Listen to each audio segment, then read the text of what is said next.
Hello, and welcome to Mental Health Matters Podcast. I'm your host, Liz Lang, and I'm here with Dr. Mark Burton.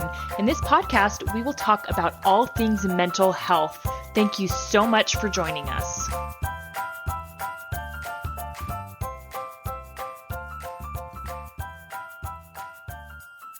Hey guys, Liz Lang here with Dr. Mark Burton, and this week we are going to talk about passive aggressive.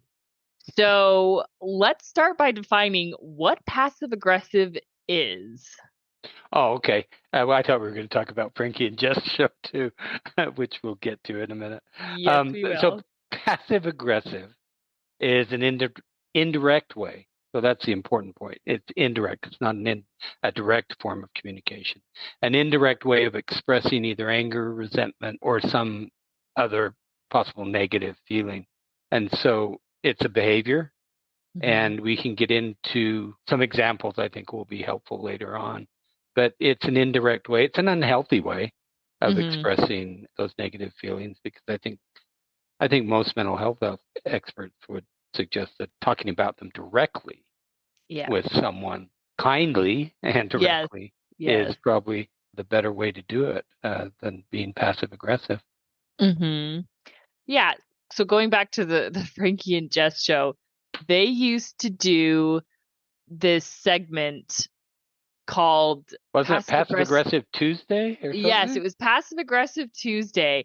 And so what it was is they would it was mislabeled passive aggressive. It was basically just venting, right? Right. That's what it seemed to me. Or complaining, or however you want to label it. But it was just people would text into the show or call into the show and complain about something, right? Yeah. Like, stop cutting me off in traffic. I don't know that that's necessarily passive aggressive, but to be passive aggressive, you'd have to. Well, we can explain it, but it's not passive aggressive. It's just complaining. Yeah. No. Yeah. Not that it wasn't entertaining, and no, it was entertaining. I thought it was fun. Yeah, it was. It was a fun segment, and not that that's not helpful, right? I mean, because I think there were some good things that came of it, and I guess in some ways it might have even been an eye opener, like, oh yeah, I'm guilty of doing that. Maybe I should not, right? Yeah. But this is a bit of an aside for our listeners. I spent about an hour an hour and a half with Frankie and Jess on Monday, and so their podcast, I don't know how they released their podcast, but so we recorded a podcast with them. Just general stuff, not really a theme to it. Yeah, well, because they recently came up on the 1 year anniversary. That's what it was. I mean, that's how we started, was 1 year anniversary of them getting let go from the radio station. Anyway, back to being passive aggressive. I don't know that I ever said to them in that moment, this really isn't being passive aggressive, because I was always there on Monday and they never did it on Monday. They always did it on Tuesday.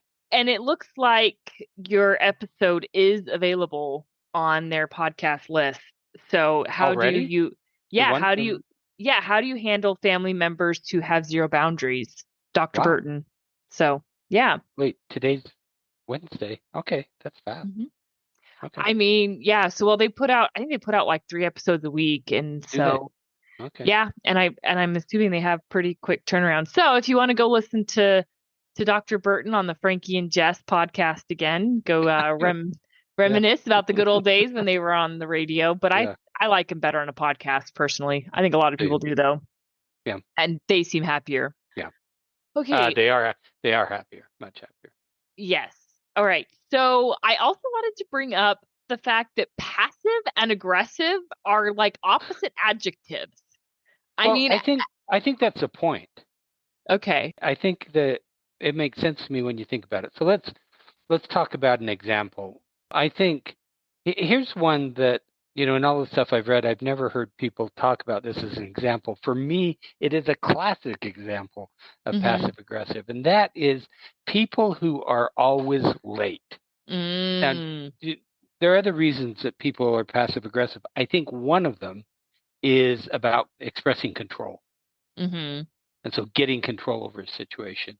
And we can talk about how that comes about. But now all of us are late at some time. So I am not talking about those times when, somehow you're late. But I'm talking about someone who is chronically late. And they might even say to you, I will be on time. We're going to, you can say, we're going to leave at 12:30. Oh, I'll be ready. I'll be ready. See, now that's the saying, I'm going to commit to this thing. Mm-hmm. And then at 1:00, they're ready. Mm. So it's an aggressive response that is passive. Does that make sense?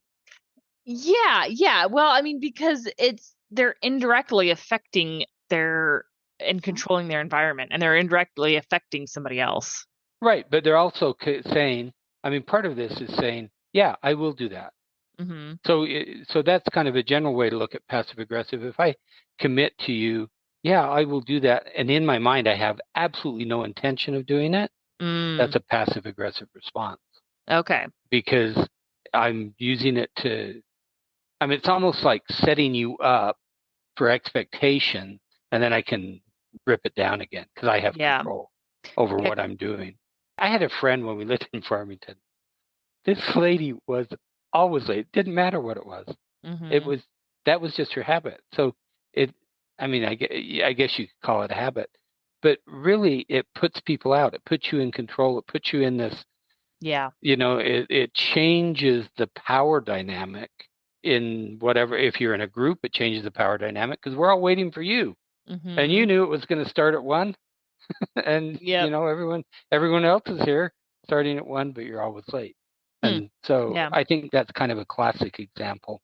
But there are many others. Like, for instance, I think procrastination is very close to saying I'll do something and then not doing it. Mm-hmm. But I think that, again, if you commit to do something and you procrastinate instead of admitting, well, I really don't want to do that task. See, that's the direct way of handling it is to be able to say, I'm just not going to do that task. The indirect way is, yeah, I'll do it. And then you never do it. Mm-hmm. And you just keep procrastinating, and you might give excuses. Oh, I forgot, or I've been so busy, but it's the same thing. It creates a power dynamic, but it's also a way of expressing those negative feelings like anger. Maybe you're mad at the other person.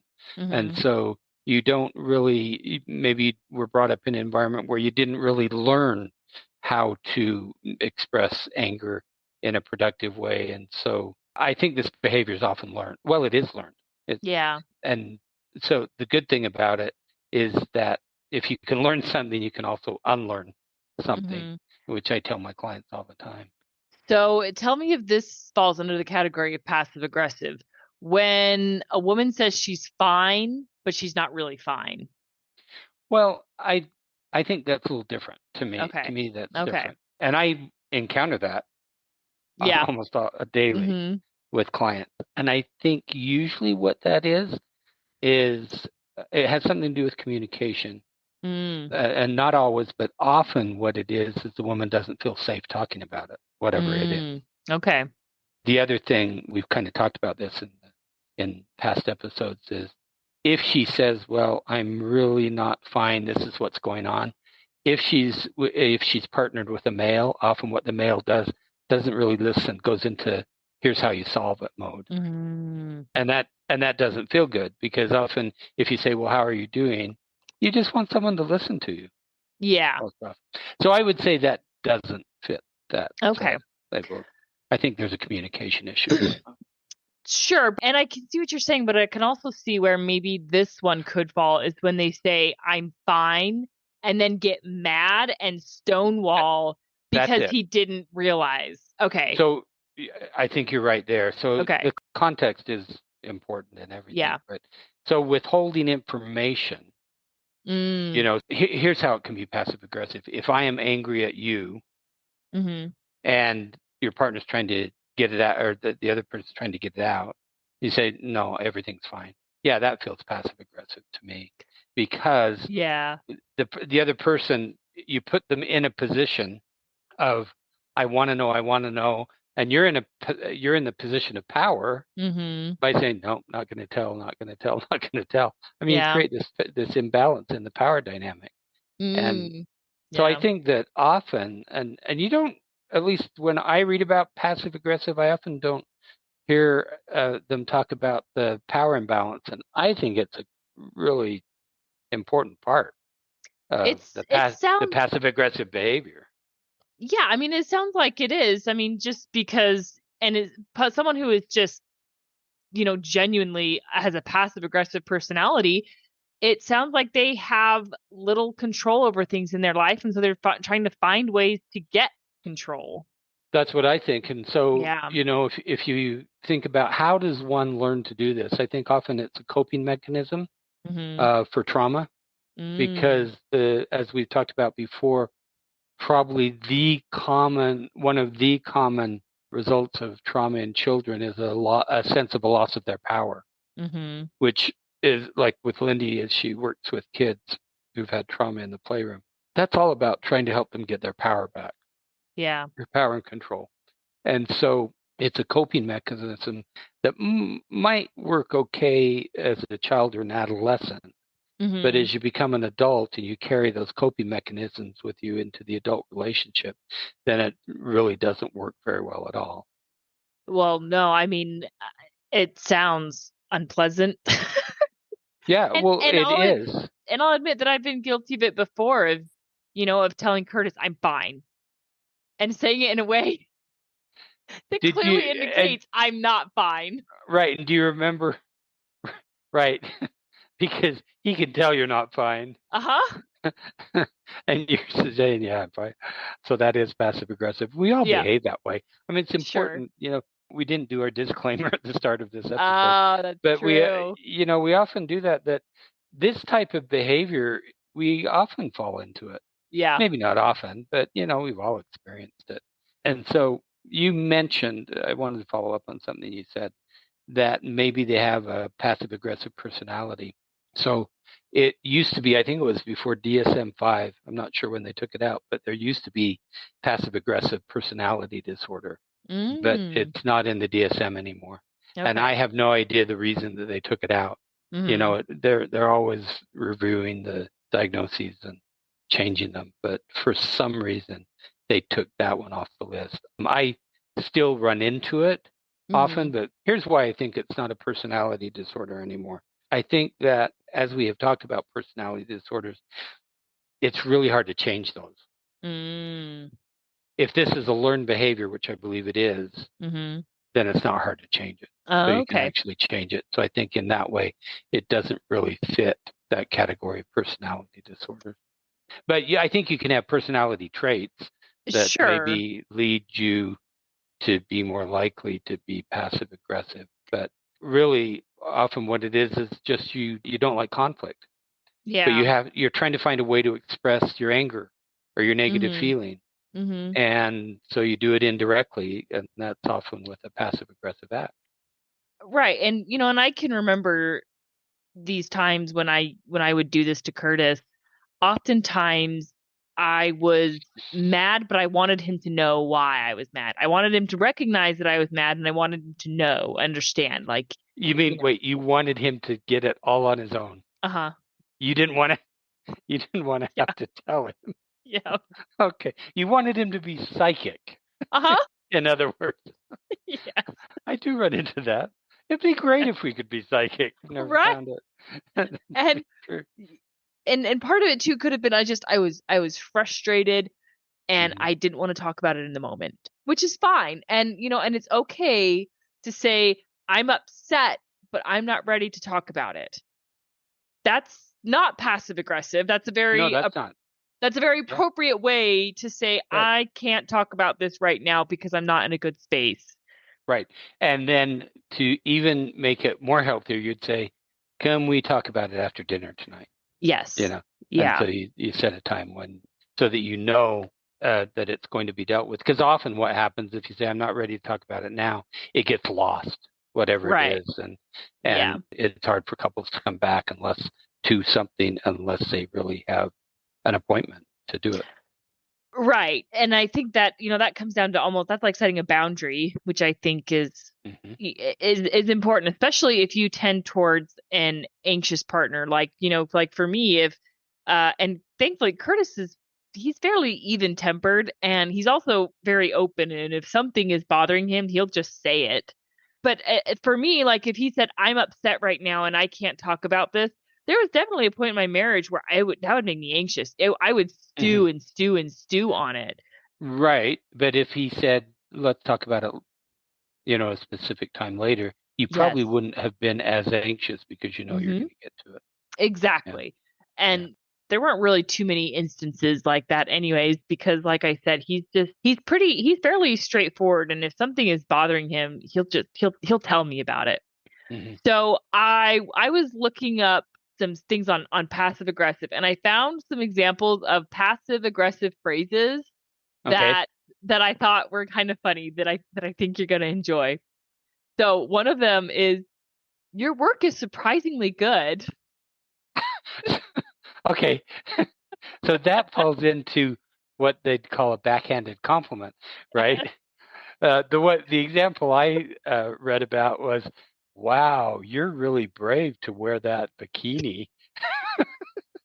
That's the same type of thing, and so Uh-huh. that's a bad. Yeah, I like that. Wow, that's surprisingly good work. So another one is, your outfit looks better than what you wore yesterday. Okay, it's the same thing. So that backhanded comments is Backhanded definitely a compliments, yeah. passive Yeah. aggressive trait. Yeah. The backhanded compliments. I Uh, thought they were funny. Okay, there's one last one is, it's good that you're so carefree. I wish I didn't care so much about things. uh, So, See, I think that those ones that, because this can happen anywhere, so it can happen in the workplace, right? yeah. I think some of the first one, like when you're, that's surprisingly good work, that would be an Yeah, appropriate one for the workplace, it right? would be. Like if That's a what I thought of. supervisor came up to you and said, "Wow, I'm surprised." Yeah. Wow. You did a really good job with that. Yeah, what is that? Like, So it thank does happen you. in the workplace. Yeah. And the problem is, as we've talked about, many issues in the workplace, there's always this power dynamic, Yeah. and you can't really do anything about it if it's your supervisor who's making the Yep. comment. It's Yep. not like you can say anything. So you're kind of Yeah. stuck. Uh-huh. Whereas in an interpersonal relationship, in a marriage or a long-term relationship, then hopefully you can bring it to the other person's attention so that you can have a, a healthier conversation about whatever. Yeah. Yeah. Okay, so let's talk about some other signs of being passive aggressive, or just some other ways that you can be passive aggressive, that because I was reading some online and some of them like, oh yeah, that does fit into passive aggressive, but you might not think it is, right? Uh, Right. and so I the mean, I back, think it's hard to tease out. I think yeah, so. I was just trying to think about how it might be easier to spot it, but I think it's tough. Like the compliments. I mean, if you got a backhanded compliment like that, that would catch me off guard. Like, yeah, what do you even say at that moment? Because it exactly, feels like a compliment, and so you think, oh, I'm in compliment mode, and then when you think about it, so there's this time that passes probably before you realize what has just happened. But yeah, I think talking about how, so I mentioned that we can learn to be passive aggressive from either other, probably, in childhood it would be parents or other authority hmm, figures during childhood. So the other thing is it's a response, typically a coping mechanism to childhood trauma. yeah, But I think even so, in the absence of those, let's say you grew up and you learned to have healthy communication. I think it's important to realize that there are other factors, like probably the biggest one would be stress. hmm, That when we become stressed, then often we resort to unhealthy coping mechanisms. I yeah, think the other thing is hangry, being hangry. yes, yes. That you is, know, I think have they added that to the dictionary yet? I Because I don't know. They probably should. they should. Um, Overwhelmed, anxious, Hmm. tired. I mean, so there are all these external factors that can influence the way we respond. And in that case, it's, a few minutes ago we were talking about how we kind of all at some point fall into passive aggressive behavior. It's Yeah. probably because of something like that. We're stressed or overwhelmed or tired or hangry. And so, Hmm. as far as other examples, I think here's another one that I don't think I've ever experienced this, but you kind of see it in movies often where you're separate from the other person. It's like you're talking under your breath, but your intent is really to be overheard by the person who you know is in the next room. And so that is just such a classic indirect way, right, of expressing whatever it is. I mean, I'm mad at you, and so under your breath you're saying, "Oh, I can't believe you did that." You know, you intend for the other person to hear it, but it's very indirect. So the common themes are being indirect, having a negative emotion towards someone else.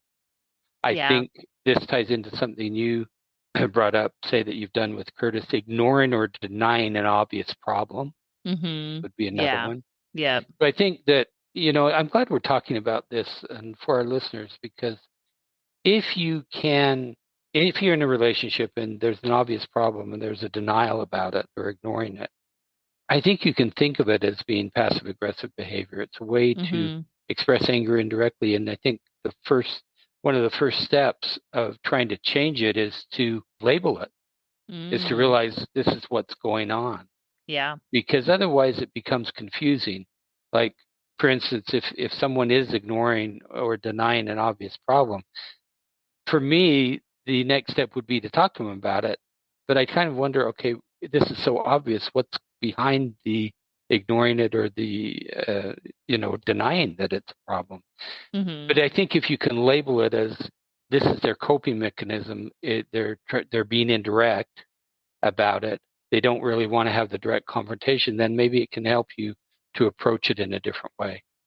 Yeah. Realizing that maybe you need to tread a little more carefully about this particular problem or issue. Well, or maybe even saying something like, I can see that you are upset right now. Yeah. I'm going to wait for you to be ready to talk about this because clearly you're upset about something. So when you're ready, I am here to listen. Right. I mean, Lindy and I had an example of this just last night, and it's probably too complex to go into, but it had to do with our dryer went out, and so we bought a new dryer. But you know how at least our dryer had a pedestal or a thing it sits on, so it pops it up. Okay. And we bought it from Costco, and they didn't have it. But she was just so upset, and I mean, her response to not having this pedestal was bigger than it ought to be, and I could clearly see that something was upsetting her. But it took us about a half hour. But we've been married so long that you can sit with stuff like that until finally it came out. Okay, here's what's, because I've said this to clients, and I think I've said it on the podcast. If you have an issue and your response ought to be small, but your response is really big, it's always about something else. Yes. And so sometimes in a relationship, you just have to sit with that and be patient until the person can get to what is it that's going on. Yeah. Because they're either going to deny that it's a problem or not see that it's a problem. And so you can help them just through dialogue. Yeah. So here's another good example that I found, and that is sarcasm can be passive aggressive. Okay, let's take a quick break and we will be right back. Insights into Teens, a podcast series exploring the issues and challenges of today's youth, talking to real teens about real teen problems. Explore issues from braces to puberty, social anxiety to financial responsibility. Each week, we talk about the topics concerning today's youth. We look at how the issues affect teens, how to cope with these issues, and how parents, friends, and loved ones can help teens handle these challenges. Check out our video episodes on youtube.com/insights into things. Catch our audio versions on podcast.insightsintoteens.com or on the web at insightsintothings.com. I might go as far to say it might be always passive aggressive. Okay. So I get couples sometimes who come in and one of them is sarcastic. And it comes out pretty early in either the first or second session. And the problem with sarcasm, that it's an indirect way of expressing some sort of emotion. Okay. And so, yeah, it's probably negative. I agree with that. I think sarcasm is passive aggressive. And I tell clients that it does not work. You have to change it. I'm going to push back on that just a little bit because and here's why. So sometimes, because I'll make sarcastic comments, but about something obvious, right? So like when a good example is I was coming out of Walmart and the lady, sorry, hang on. Oh my goodness, Cat, he's so loud and now he's trying to get my attention. He probably wants food or something. Uh-huh. I think his food bowl is partially, or anyways, usually when he's freaking out like this, it has to do with food. Yeah. Okay. Anyways, so I was coming out of Walmart and the lady at the door stopped me because she needed to see my receipt. And she goes, "Oh yeah." And she's like, "Yeah." She's like, "Can I see your receipt? Sorry." And I looked at her and I go, "Well, how dare you do your job?" And she just kind of laughed. So, I mean, maybe that's passive aggressive, but I said it in a way and it's like, well, I mean, she's doing her job. And so I come up with like, how dare you? Okay. So maybe it's not passive aggressive. Here's the problem though with sarcasm. Mm-hmm. Is that sometimes it's funny and sometimes it's not. And it always depends on the mood of the person receiving it. Yes, that's true. So you could have been a customer that followed someone who was really obnoxious to her, right? Mm-hmm. Yeah. You came and said that, she would have had a different response. It's true. And so it depends. So I understand how people think sarcasm can be funny, and the problem is sometimes it is, and sometimes it's not. And you, as the person who is delivering the sarcasm, you cannot know what it's going to be funny or not, because it's all based on how the person receives it. And so that's when I talk to couples about it. That's what I try and help them understand. And they all have experiences where, yes, sometimes it's okay, and there's sometimes when it's not. And it's usually not like the person receiving it, if they don't think it's funny, it usually doesn't have anything to do with the person, who's being sarcastic. It's they had a bad day, or they had, something else went on that has made them more sensitive, probably is what I would say about it. So you're right. I'll take that back. It's not always passive aggressive. I think the problem is sometimes it's funny, sometimes it's not. Yeah, and it certainly can be passive aggressive. Yeah. So another good example that I got, and I'll just have to post this article because I mean it was a good article on passive aggressive, and it comes from Simply Psychology. So the example that they gave is, suppose someone invites a friend over to their family's house, and the friend says, "Yeah, you know how much I love your family." Okay, that's passive aggressive, right? Yes, and that's an example of using sarcasm in a passive aggressive tone. I just locked my cat out and he found another way in. See, I think when you edit this, you ought to leave this in.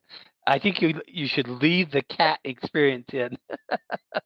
My cat is very needy and whiny today. See, now he's expecting me to fall into it. Okay. Yes.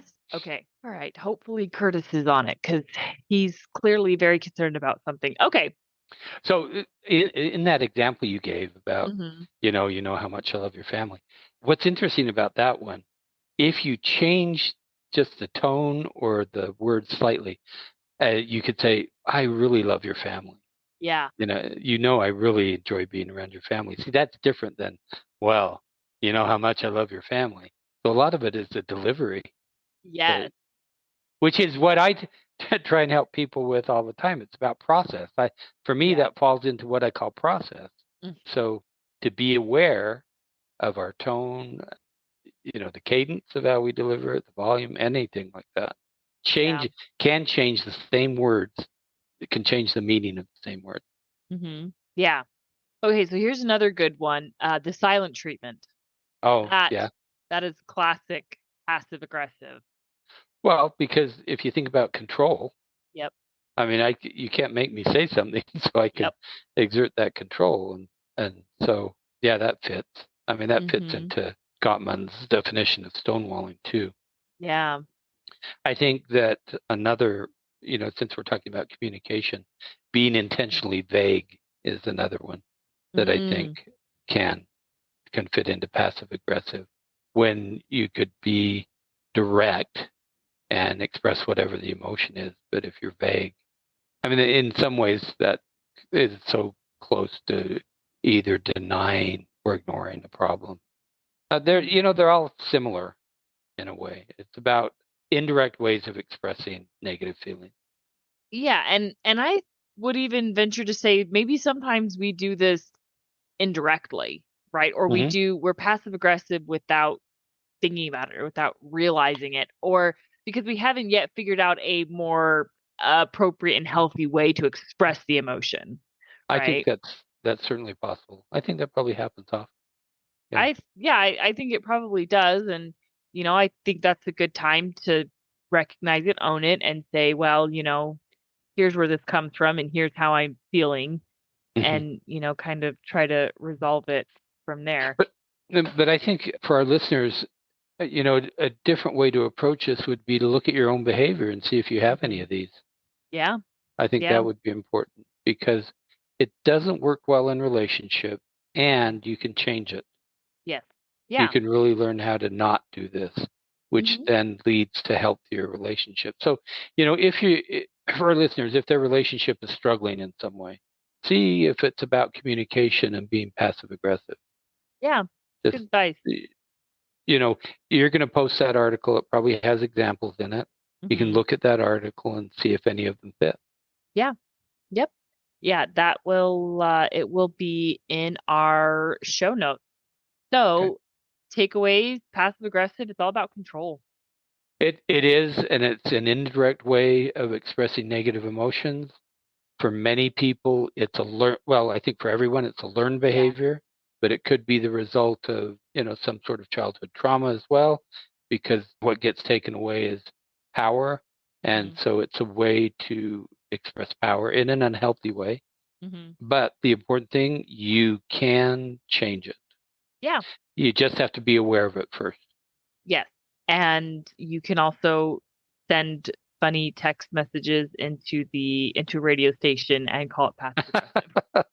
Right. And amuse other people. So, I mean, I guess, and in some instances, I guess it could be passive aggressive, right? Like if you're calling out your boss, I don't know. On the radio station? On a radio station. I don't know if that's passive. Maybe that's not very passive aggressive. That might just be aggressive. No, but you see, here's how it's passive aggressive. If you know your boss listens. Oh, yeah. Yeah. So it could be. Yeah, it could be passive aggressive. So, especially because you can be anonymous. Right. You send a text message. Right. All right. So next week, we are going to talk about why we breathe. And it's going to be a little bit of a continuation of stress, coping with stress and kind of managing with stress. But we are going to specifically talk about an episode from Andrew Huberman. And he has a guest episode with Dr. Jack Feldman, breathing for mental and physical health and performance. So it's just kind of a general, we're going to talk about breathing, why it's so important. It's something we neglect, or it's something we really take for granted, but something that actually matters a lot. Right. So it's important to say why we breathe. Yeah. In addition to, it's what keeps us alive. Yes. It's all the other stuff. Yes. But it's really an interesting podcast by Huberman and this Feldman. So, some of our listeners can go listen to it as well. Breathing and the way we breathe and what it does, the physiological stuff is really, at least I think it's pretty interesting. Yeah, I mean, you'll be amazed at what it can do to reduce anxiety. Yeah. So all things that we'll get into next week. Yep. Okay, we will see you all next week. Have a good week, everyone. Have a question for Dr. Burton? How about a topic you'd like us to cover? Send us an email at mentalhealthpod21@gmail.com. This podcast was produced and edited by Liz Lang. Music is by Audio Lounge.